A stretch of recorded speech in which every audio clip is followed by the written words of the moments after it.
போதைப் பொருட்களற்ற சமூகத்தை உருவாக்க அடியெடுத்து வைப்போம். Be a part of the movement for a drug-free society. Essendon Marathon. Register now. குறைந்த விலை, நிறைந்த தரம். தங்கள் தேவைகள் அனைத்தும் ஒரே இடத்தில். Jayachandran. GT Holidays, South India's #1 travel brand.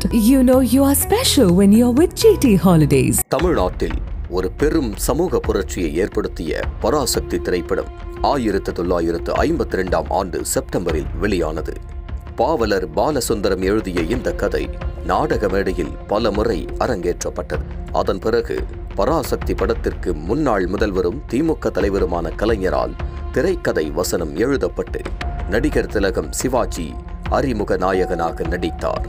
இன்றளவும் பேசப்படும் அரசியல் சினிமாவாக உள்ள பராசக்தி படத்தில் அந்த காலத்தில் நிலவிய மூட நம்பிக்கைகளையும் ஆன்மீகத்தின் பெயரில் மக்களை அடிமைப்படுத்தி வைத்திருந்ததையும் மக்கள் மத்தியில் அம்பலப்படுத்தியது. அதுவரை திரைப்படங்களில் தொடாத ஆன்மீகத்தையும் குறிப்பிட்ட சமூகத்தினர் ஆதிக்கத்தையும் எதிர்த்து திரைப்படத்தின் வசனங்கள் அனல் தெரித்தன. இதனால் அப்போதைய ஆட்சியாளர்கள் இந்த திரைப்படம் வெளியே வராமல் இருப்பதற்காக பல நெருக்கடிகளை தந்தனர். அதையும் மீறி 1952 செப்டம்பர் மாதம் பராசக்தி படம் திரைக்கு வந்து வணிக ரீதியாகவே படம் பெரும் வெற்றியை பெற்றது.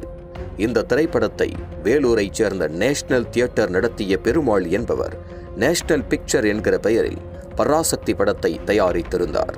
அதே நேரம் தன்னை நாயகனாக அறிமுகம் செய்த தயாரிப்பாளருக்கு நன்றி செலுத்தும் விதமாக நடிகர் சிவாஜி கணேசன் தனது குடும்பத்தாருடன் ஒவ்வொரு ஆண்டும் தயாரிப்பாளர் பெருமாளை சந்தித்து ஆசி பெற்று வந்தார். இந்த நிலையில் சூர்யா நடிப்பில் உருவாகவிருந்த புறநானூறு படத்தில் தற்போது சிவகார்த்திகேயனை வைத்து சுதா கொங்கரா இயக்கி வருகிறார்.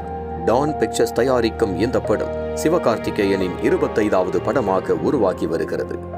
இதன் படப்பிடிப்பு விறுவிறுப்பாக நடைபெற்று வரும் சூழலில் இந்த படத்துக்கு பராசக்தி என்ற தலைப்பு வைக்கப்பட்டுள்ளதாக தகவல்கள் வெளியாகியுள்ளன. கலைஞர் வசனத்தில் சிவாஜி கணேசன் அறிமுகமான பராசக்தி திரைப்படம் இன்றளவும் பேசப்படும் அரசியல் சினிமாவாக உள்ளது.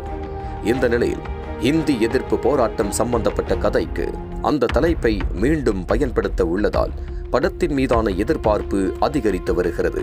ஆனால் பராசக்தி பெயரை வைப்பதற்கு வேலூர் நேஷனல் தியேட்டர் குடும்பத்தினர் அதிருப்தி தெரிவித்துள்ளனர்.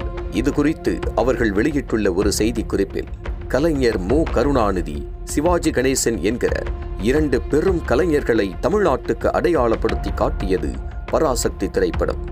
வரலாற்று முக்கியத்துவம் வாய்ந்த இந்த திரைப்படத்தின் பெயரில் நடிகர் சிவகார்த்திகேயன் நடிப்பதென்பது ஏற்றுக்கொள்ள முடியவில்லை. அந்த வரலாற்றின் பெயர் தமிழ்நாட்டில் முக்கியமானது என்பதால் அந்த பெயரிலான திரைப்படத்தில் நடிப்பதை சிவகார்த்திகேயன் மறுபரிசீலனை செய்ய வேண்டும் என வலியுறுத்தி கேட்டுள்ளனர்.